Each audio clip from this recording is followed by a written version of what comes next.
जट ही मतलब भगवान का रहता है ऐसे बोलते हैं लोग, लेकिन वो कुछ नहीं रहता है।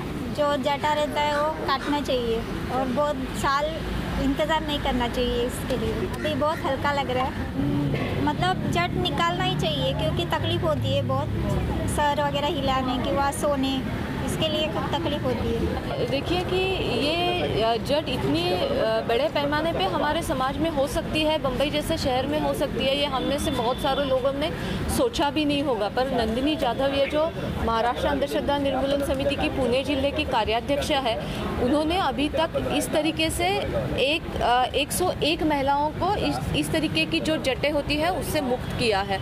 तो मेरे ख्याल से हम सबका ये चाल चलन रहता है कि अगर ऐसे कोई दुख हमारे नज़र में आए तो हम उसे नज़रअंदाज कर देते हैं और अपने निजी ज़िंदगी के साथ फिर से जुड़ जाते हैं।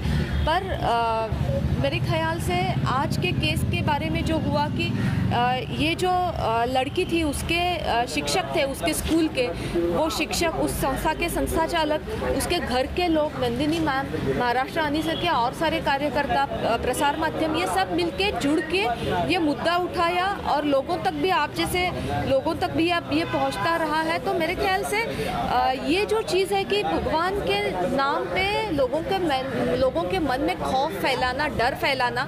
अभी इसके घर वाले भी बोल रहे थे, उन्होंने क्यों नहीं काटी ये जट, तो उन्हें डर लग रहा था और लोगों ने वो डर उनका बढ़ाया कि अगर आपने ये काटी तो कुछ बुरी बात घटेगी क्योंकि ये भगवान की देन है। तो मेरे ख्याल से महाराष्ट्र अंधश्रद्धा निर्मूलन समिति इस तरीके का जो खौफ और डर भगवान के नाम पे फैलाया जाता है उसके सख्त खिलाफ है और ये आंदोलन छेड़ती है। देखिए, ये जो जट रहती है इसका शारीरिक, मानसिक उस व्यक्ति पे बहुत सारा परिणाम होता है, मगर वो उनको समझता है, मगर वो किसी को दिखता नहीं है ज़्यादा तौर पे, क्योंकि डर रहता है, भगवान का डर रहता है, समाज का डर रहता है, इसके लिए वो लोग तैयार नहीं होते। मगर ऐसे जो बालों में जट रहती है, जब छोटी रहती है तभी निकालनी चाहिए, नहीं तो ज़्यादा तौर पे उनके मन में अंधश्रद्धाएं फैली जाती है। और बहुत सारे लोग उनको ही बोल रहे थे, अगर आप ये जट कट करते हैं तो आपके घर का कोई तो आदमी मर जाएगा, बच्चों के ऊपर इफेक्ट होगा, घर का कुछ तो होगा, आर्थिक प्रॉब्लम हो जाएंगे। और यही डर की वजह से ये लोग जट निकालने के लिए तैयार नहीं होते।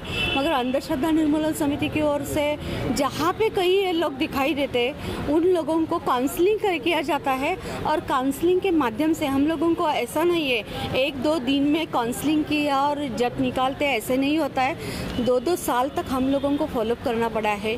कभी कभी वो लोग हमें मारने के लिए आते हैं, गालियाँ देते, मगर वो हमें फूलों जैसे लगते हैं, हमें उसका कुछ नहीं, क्योंकि हमें उस औरत को, उस लड़की को ये जट से निकालना है।